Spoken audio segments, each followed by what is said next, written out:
So today I'm just going to talk very briefly about some of the global inequities in rare ovarian cancer research funding.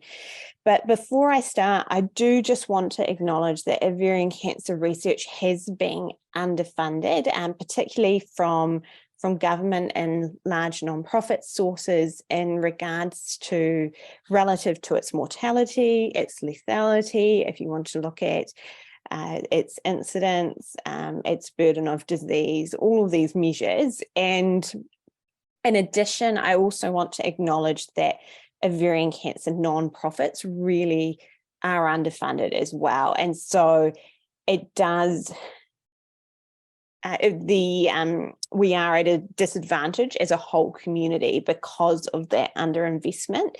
But what I am really interested in talking to you today about, and this slide's just to show really how those two things do combine. And so this is looking at the government funding and then the charitable funding and seeing just those huge gaps for ovarian cancer compared to some other common types of the cancers.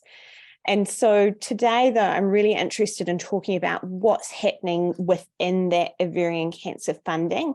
And so this slide, the square represents the total funding for ovarian cancer, and the yellow dots are the percentage of ovarian cancer.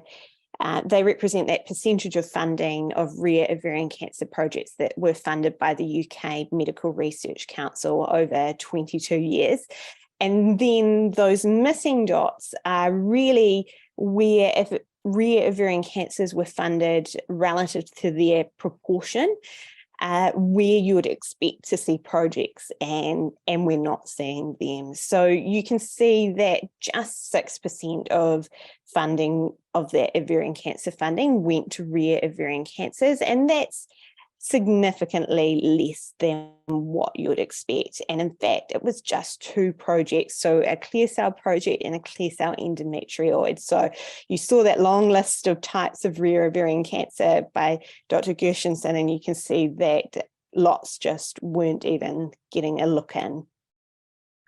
And then this is a data taken from the US. And so similar, the square represents the total amount of funding for ovarian cancer research. The yellow dots are the percentage that has gone to rare ovarian cancers, and the missing dots are what you would expect to be seeing, at least if it was funded to proportionality. I think I went about 20% in this diagram.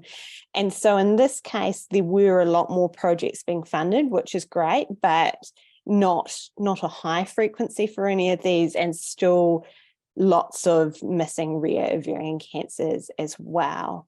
So what does that really mean from the patient perspective? And I think that's really important to reflect on, because I think part of the reason this has come about is because on a local sense, these cancers are rare. You as organisations might just be seeing a few people with all these different types, and that can affect the importance that sometimes gets put on these things. But when you look and you take even the rarest of these ovarian cancers and you look at a global scale, the numbers of women being affected by these diseases is really significant. So for our low-grade serous community, we estimate that there's somewhere between 45,000 and 180,000 women currently living with this cancer.